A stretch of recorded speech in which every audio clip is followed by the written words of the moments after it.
सीधी वाली घटना ना होती, वो वीडियो वायरल ना होता, केदारनाथ शुक्ल का मामला कमजोर ना पड़ता। जो पॉलिटिकल एनालिस्ट होते हैं वो ये कहते हैं कि विंध्य के जो ब्राह्मण बहुल इलाका है, ब्राह्मण वोटर्स है, उनको केटर करने के लिए राजेंद्र शुक्ला को ये मिनिस्ट्री दी गई। लोग तो ये भी कहते थे कि बहुत पहले हो जाना चाहिए था। क्या आप शिवराज सिंह चौहान के करीबी हैं? मेरे उनके बहुत पुराने संबंध हैं। आपने रीवा को क्या दिया या आपने रीवा के लिए क्या किया? हर तरीके से रीवा। लोग कहते हैं कि विकास कार्य के नाम पर मंत्री जी ने कौड़ियों के दाम पर समदड़िया को जमीन बेची। ये कोई घर की खेती तो है नहीं कि सरकारी जमीन कोई भी मंत्री या मुख्यमंत्री किसी को कौड़ियों के दाम दे सकता हो। क्या वजह है कि आज भी रीवा के बच्चे इंदौर और भोपाल जाकर पढ़ने को मजबूर हैं? आने वाले दिनों में आप देखिएगा 2-4 सालों के बाद हमें छुट्टा जानवर बहुत दिखे। आपकी सरकार दावा करती है कि गोवंश को बचाने के लिए वो तमाम काम कर रहे हैं, यहाँ क्यों नहीं हो पाया? नहीं, ऐसा नहीं है।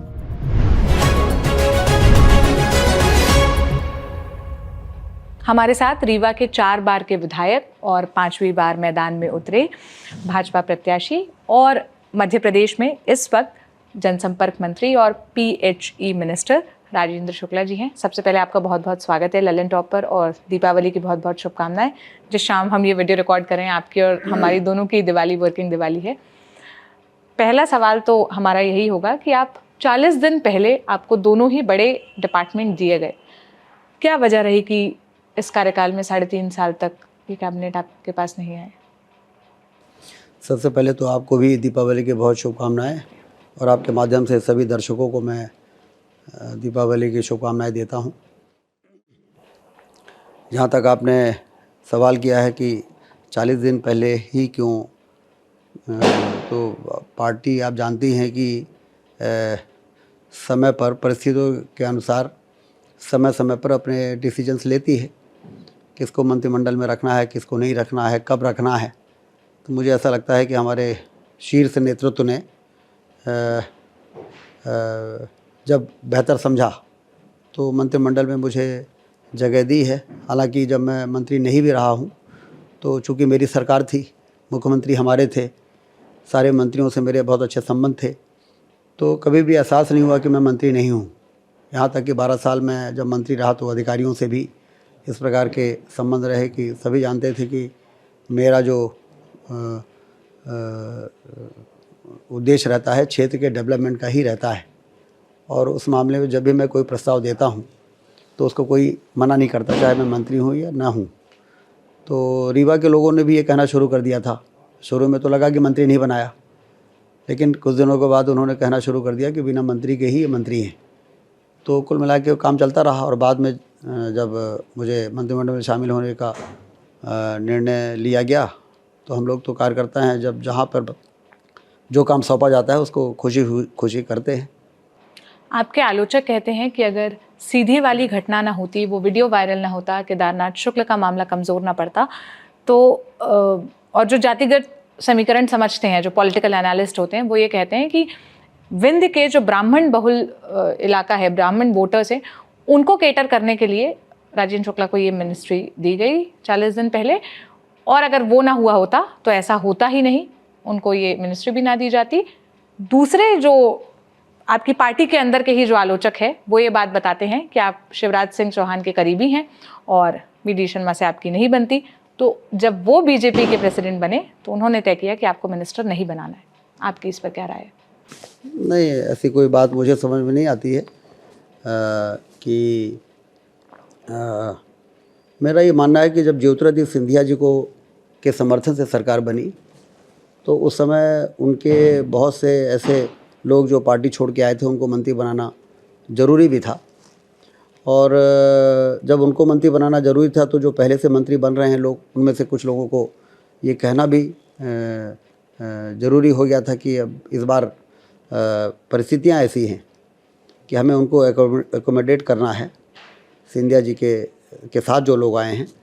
इसलिए वो बड़ा व्यवहारिक पहलू था, और हमारा विंध्य क्षेत्र में इतना बड़ा समर्थन मिला था कि लोग ये मानते थे कि जहाँ पर थोड़ा सा कमज़ोर परफॉर्मेंस है, वहाँ के लोगों को तवज्जो दिया जाए। और मैं वैसे भी 11-12 साल मंत्री रह चुका था, तो ये डिसीजन हुआ, तो फिर मैंने उसको, मेरे चेहरे पे कोई शिकन भी नहीं आई जब मुझे ये डिसीजन बताया गया कि आपको मंत्रिमंडल में इस वजह से शामिल करना संभव नहीं हो पा रहा है। तो मैंने कहा कि पार्टी का जो भी निर्णय है शिरोधार्य है और पार्टी ने ही मुझे आगे बढ़ाया और पार्टी जो भी जिम्मेदारी देगी उसको मैं निर्वहन करूँगा। तो सीधी का जहाँ तक आपने सवाल किया है, ये इसका उससे कोई संबंध ही नहीं है कि सीधी की घटना के बाद इस प्रकार की परिस्थितियाँ बन गई कि मंत्री बनाना आवश्यक था। ड्यू तो पहले से था, लोग तो ये भी कहते थे कि बहुत पहले हो जाना चाहिए था। तो कोई चीज़ ऑलरेडी ड्यू थी और जब ऐसा लगा कि अब ये करना आवश्यक है, पार्टी आमतौर पे बहुत सोच विचार के निर्णय करती है, तो उन्होंने इसको निर्णय किया। जहाँ तक आपने प्रदेश अध्यक्ष BD शर्मा की बात कही है, तो मेरे उनके बहुत पुराने संबंध हैं। वो यहाँ के 2018 के चुनाव में जिसमें क्लीन स्वीप किया था हम लोगों ने, कांग्रेस का पूरा सफाया हो गया था विंध्य क्षेत्र में, तो वो यहाँ के प्रभारी भी थे संगठन के पदाधिकारी के नाते, और मैं यहाँ का मंत्री था। तो हम लोगों का इतना अच्छा कॉम्बिनेशन था कि उसके दम पर ही इतनी सारी सीटें भी आईं। तो उनसे संबंध खराब हो जाना प्रदेश अध्यक्ष बन जाने के कारण ऐसा सही नहीं है। ग्रह नक्षत्र और समय ये बहुत काउंट करता है, और मैं ये मानता हूँ कि उस समय की परिस्थितियाँ ऐसी थी कि उस समय शायद मुझे आराम करना ही लिखा हुआ था। तो मैंने आराम तो नहीं किया, दिन रात काम भी किया, और ये भी हमने स्थापित किया कि काम कराने के लिए ज़रूरी नहीं है कि कोई मंत्री ही काम करा सकता है, विधायक भी काम करा सकता है। ये बात चर्चा का विषय रही 3 साल जब मैं विधायक रहा, और इसलिए वो दोनों बातें जो सीधी का कांड है और आदरणीय BD शर्मा जी से संबंधित जो आपका प्रश्न है, वो पॉलिटिकल गॉसिप हो सकता है, लेकिन वास्तविकता नहीं। अच्छा, आप 20 साल से रीवा के विधायक हैं, आप अपनी उपलब्धियां क्या बताते हैं अपने कार्यकाल की, कि आपने रीवा को क्या दिया या आपने रीवा के लिए क्या किया? रीवा संभागीय मुख्यालय होने के बाद भी तहसील से बड़ा नहीं दिखता था, ऐसा हम नहीं, लोग कहते थे कि यहाँ पर ना तो अच्छी सड़कें हैं, ना बाईपास है, ना रिंग रोड की सड़कें हैं, जो एक संभागीय मुख्यालय के लिए बहुत ही ज़रूरी होता है। रीवा आज आप देख रहे हैं उसका 1/4 था, अब तो तेज़ी से अर्बनाइजेशन हुआ। जब रीवा में इंफ्रास्ट्रक्चर बनने लगा तो तेज़ी से विकास हुआ है, तो बहुत तेज़ी से लोग आना शुरू हुए। रीवा के वो लोग जो बाहर बसने के का मन बना चुके थे, जब उन्होंने देखा कि रीवा में तेज़ी से काम हो रहा है, तो फिर वो लौट के वापस आए कि अपने जहाँ पर हम पैदा हुए, जहाँ हम पढ़े और बढ़े हैं, रिटायरमेंट के बाद वहीं रहना ज़्यादा अच्छा है। तो फिर लोगों ने विचार बदल के रीवा में ही आना शुरू कर दिया।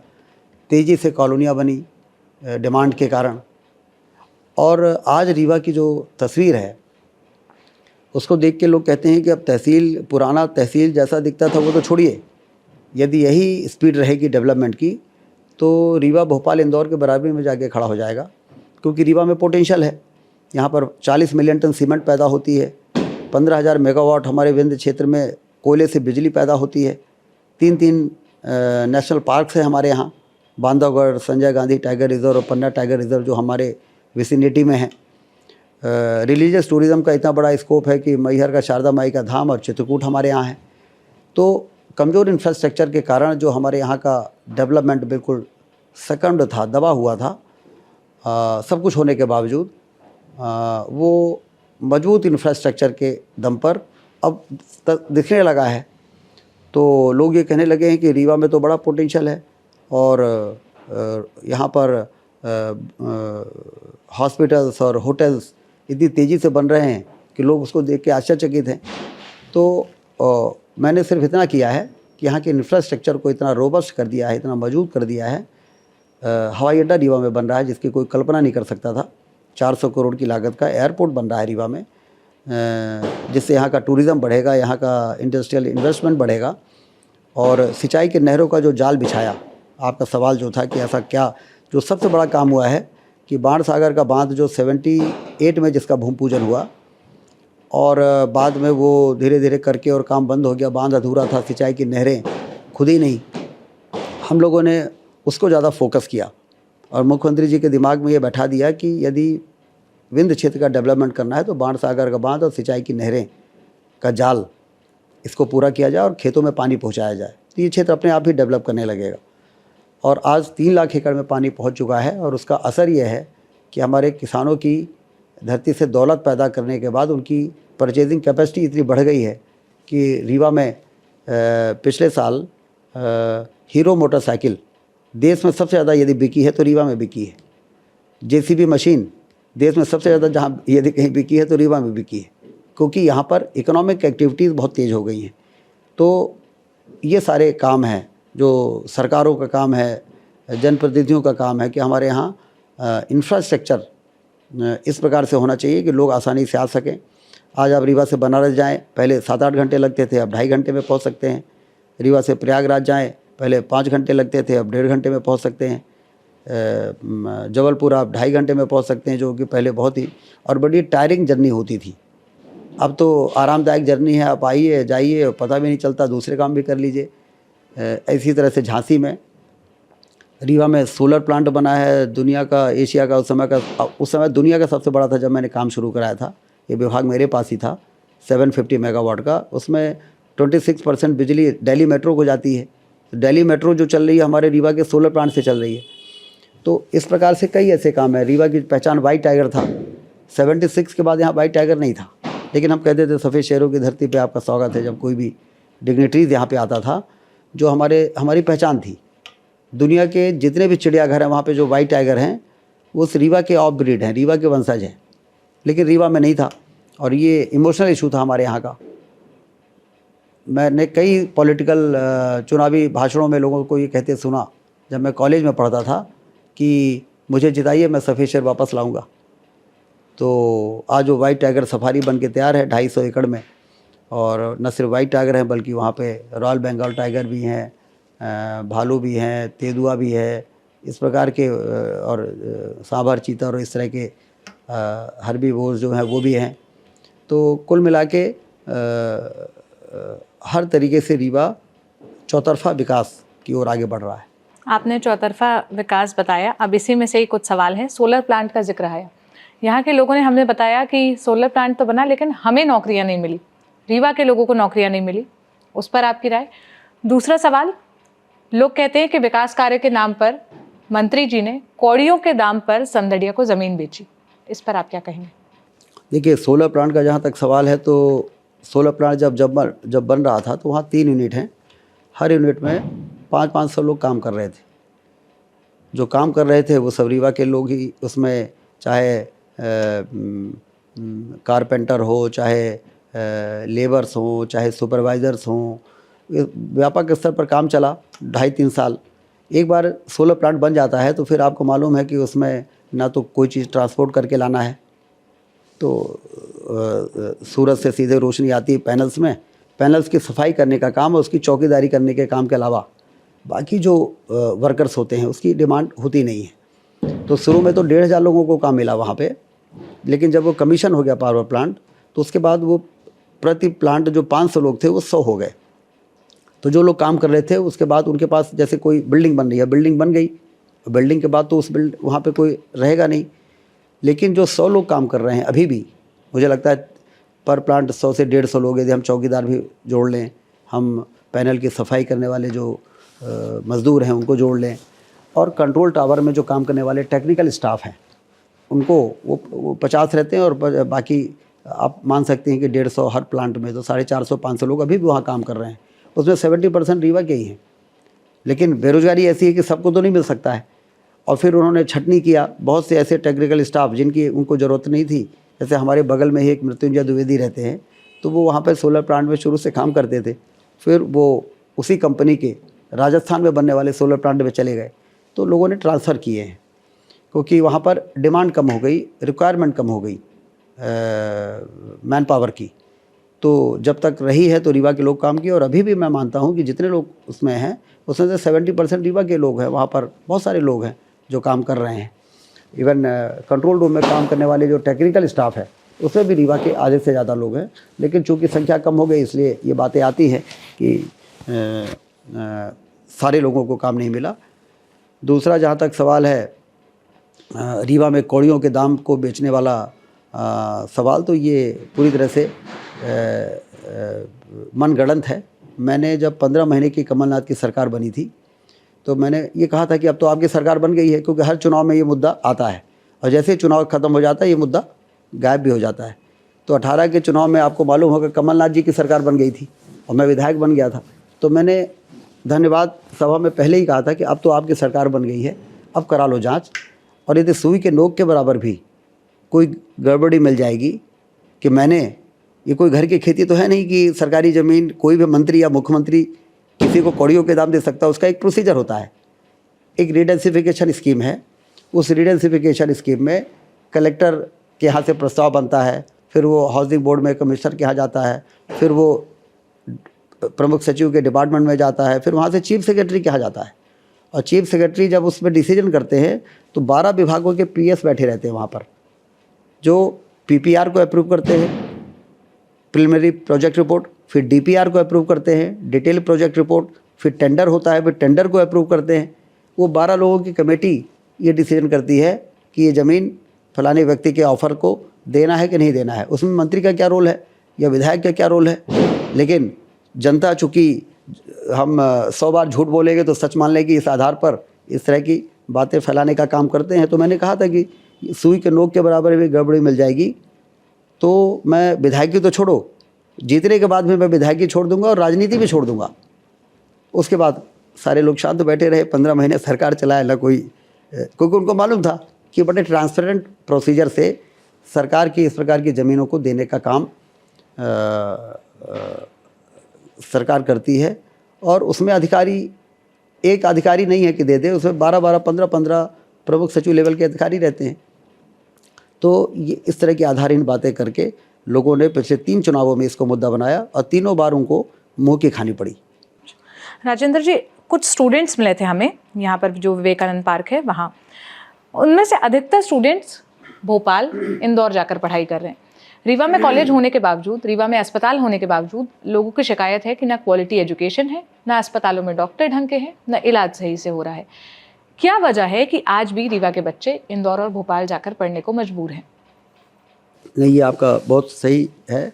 क्या है कि रीवा और भोपाल और इंदौर में जो बच्चे पढ़ रहे हैं, आपको मालूम है सारे प्राइवेट सेक्टर के कॉलेजेस हैं जहाँ बच्चे पढ़ रहे हैं। प्राइवेट इन्वेस्टमेंट कॉलेज में और हॉस्पिटल्स में तब आता है जब वहाँ पर उनको ये भरोसा होता है कि हम इन्वेस्टमेंट करेंगे तो हमारा वो इंस्टीट्यूशन चलेगा। रीवा को मैंने पहले ही बताया कि रीवा की ये स्थिति हो गई थी कि रीवा को लोग तहसील से बड़ा नहीं मानते थे। यहाँ आने जाने के लिए सड़कें 2 लेन होती थी, चारों तरफ से आने की इंफ्रास्ट्रक्चर इतना कमज़ोर था कि यहाँ पर जिस ज़माने में भोपाल इंदौर में इंजीनियरिंग कॉलेज और मेडिकल कॉलेज और अन्य इंस्टीट्यूशंस में इन्वेस्टमेंट हुए, उस समय रीवा में इन्वेस्ट करने को कोई सोचता भी नहीं था, प्राइवेट विश्वविद्यालय बनाने को कोई सोचता नहीं था। लेकिन जब से रीवा में ये प्रक्रिया शुरू हो गई तो आप देखिए कि अब यहाँ पर प्राइवेट कॉलेजेस बनने भी शुरू हो गए हैं, प्राइवेट यूनिवर्सिटीज़ भी 2-2 आने के लिए अपनी कोशिशें कर रही हैं। रेडिसन का 5 स्टार होटल यहाँ पर आ रहा है, साया जी का होटल यहाँ पे आ ही गया है, अपोलो का हॉस्पिटल यहाँ पर शुरू होने वाला है। तो ये अब इन्वेस्टमेंट का वो दौर शुरू हो गया जिसके लिए ज़रूरी था रीवा में ये हमें साबित करना कि रीवा में इन्वेस्टमेंट के लिए अच्छा डेस्टिनेशन रीवा है। इरिगेशन का नेटवर्क नहीं होने से यहाँ पर गरीबी थी। यहाँ के बच्चे छोटी छोटी नौकरियों के लिए नागपुर में छोटे छोटे होटलों में जाते थे, क्योंकि यहाँ पर 10 एकड़ के किसान के पास भी ये परिस्थिति थी कि वो अपने बच्चों को बाहर भेजने के लिए मजबूर होते थे। अब वही किसान की स्थिति हो गई कि मैं जब उन किसानों से पूछता हूँ कि क्या है अब बच्चों को भेजना है, कोई भूटान भेजने के लिए तैयार हो जाता था अपने 18-19 साल 20 साल के बच्चे को, तो अब वो मुस्कुरा के कहता है कि अब तो इतना भूसा हम बेच लेते हैं कि 4-5 लोगों को तो इस प्रकार की छोटी नौकरी मैं खुद ही दे सकता हूँ, अब अपने बच्चों को भेजने का तो सवाल ही नहीं उठता है। तो रीवा पिछले 20 सालों के साधना के बाद, बहुत प्रयास के बाद अब जिस तरीके से डेवलप हो रहा है, तो अब आप देखिए कि ब्रांडेड शोरूम्स से लेके शॉपिंग मॉल से लेके सारी चीज़ें आ रही हैं और हॉस्पिटल्स भी आ रहे हैं, कॉलेजेस भी आ रहे हैं, अच्छे अच्छे स्कूल्स भी आ रहे हैं। तो आने वाले 2-4 सालों के अंदर आप देखना कि जिस तरह से इलाज के लिए सुपर स्पेशलिटी हॉस्पिटल बना तो 50% लोग अब नागपुर जाना कम हो गए हैं। मैं ये नहीं कहता कि बिल्कुल नहीं जाते, लेकिन कम हो गए हैं, क्योंकि 2200 एंजियोप्लास्टी हमारे सुपर स्पेशलिटी में हो चुकी है, जो कोई सोच नहीं सकता था।